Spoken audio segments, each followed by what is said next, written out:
Pernah ngerasa bingung kenapa semua orang tiba-tiba suka sama sesuatu yang awalnya gak kamu anggap penting? Misalnya, di kampus semua mahasiswa sibuk ngebahas fashion baru, padahal sebelumnya mereka biasa-biasa aja. Jadi, apakah kita mengikuti tren karena kemauan sendiri, atau karena pengaruh lingkungan sekitar yang bikin kita merasa kudu ikut? Ini bukan sekedar tentang pilihan gaya, ini tentang identitas kita yang terpengaruhi oleh apa yang sedang hits di luar sana. Memang sih, gak ada yang salah dengan mengikuti tren, tapi kadang kita perlu tanya ke diri sendiri, kenapa kita melakukannya? Tren itu bisa bikin kita merasa terhubung, tapi bisa juga jadi jebakan yang bikin kita kehilangan jati diri. Yuk, kita gali lebih dalam tentang menggoda dan berbahayanya dunia tren di kehidupan sehari-hari kita, dimulai dengan apa yang jadi penyebabnya. Chapter 1, Apa itu tren? Jadi, apa sih sebenarnya yang kita sebut dengan tren? Banyak yang beranggapan tren itu cuma tentang mode atau musik, padahal jauh lebih dalam dari itu. Misalnya, saat semua orang mengunggah foto dengan latar belakang sunset, itu bukan hanya sekedar gaya, tetapi mencerminkan suatu keinginan untuk berbagi pengalaman. Tren lahir dari keinginan manusia untuk terkoneksi dengan orang lain, agar bisa berasa bagian dari sesuatu yang lebih besar. Tapi, ada satu pertanyaan besar yang perlu kita tanyakan. Apakah kita mengikuti tren ini secara sadar atau hanya terjebak dalam arus? Satu hal yang pasti, tren seringkali memicu perdebatan batin yang menggoda. Dalam perjalanan cari jati diri, terkadang kita lupa apa yang sebenarnya kita inginkan, dan malah terfokus pada apa yang orang lain harapkan. Menariknya, tren bisa jadi cermin sosial yang menunjukkan ketidakpuasan kita terhadap diri sendiri. Semakin banyak orang yang menjalani hidupnya berdasarkan apa yang sedang ramai dibicarakan, semakin mengaburkan konsep individu di dalam diri kita. Kita perlu berhenti sejenak dan bertanya, apakah kita beneran mau ikut atau hanya sekadar terasa ada tekanan dari sekitar? Memang, mengikuti tren bisa jadi arena seru buat berekspresi, tapi kita juga harus ingat, di balik semua itu ada potensi kehilangan siapa diri kita sendiri. Chapter 2, Emosi di balik tren. Tren bukan hanya soal apa yang kita pakai atau dengar, tapi juga emosi yang menyertainya. Kenapa ya kita bisa tiba-tiba merasa senang ketika melihat orang lain berbondong-bondong memakai sepatu tertentu?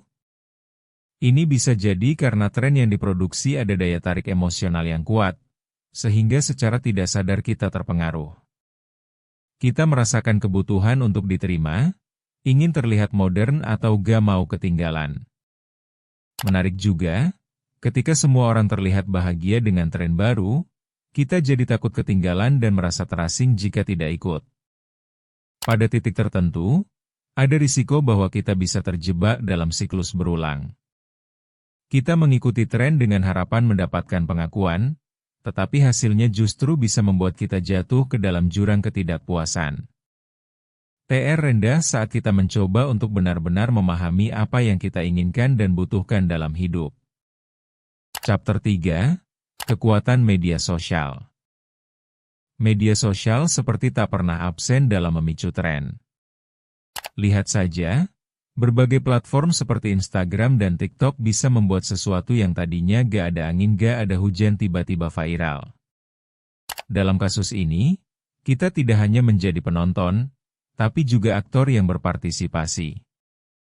Keberadaan algoritma yang seolah tahu apa yang ingin kita lihat semakin memperdaya kita. Satu video lucu dapat membuat kita merasa harus melakukan hal serupa, tanpa sadar kita ikut terjebak dalam lingkaran setan kreatif. Media sosial menjual ide kesempurnaan yang seringkali tidak masuk akal, dan kita malah terjebak berusaha mengejar itu. Kita jadi berjuang untuk menunjukkan versi terbaik dari diri kita di hadapan audiens yang luas. Hal ini menarik, mengingat jumlah sahabat kita di dunia maya jarang sebanding dengan kedalaman hubungan dalam kehidupan nyata. Jadi, seberapa banyak dari kita yang benar-benar mengenal diri sendiri ketika terjebak dalam bayang-bayang tren viral ini? Chapter 4, Tekanan untuk mengikuti.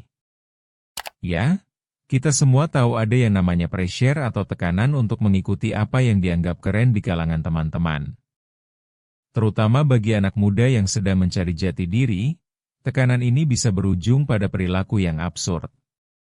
Kadang kita berusaha untuk jadi sesuatu yang bukan diri kita, hanya biar terlihat gaul. Ada kalanya kita merasa terpaksa untuk memakai baju tertentu, meskipun sebenarnya gak nyaman. Ironisnya, kebanyakan dari kita baru sadar sudah melupakan diri sendiri ketika keinginan untuk tampil keren menjadi lebih dominan.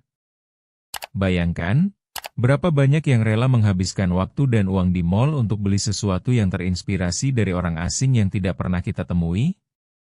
Pertanyaannya, apakah kita benar-benar ingin membeli semua itu atau hanya sekadar mengingatkan bahasa tubuh kita untuk menunjukkan bahwa kita sama dengan orang lain?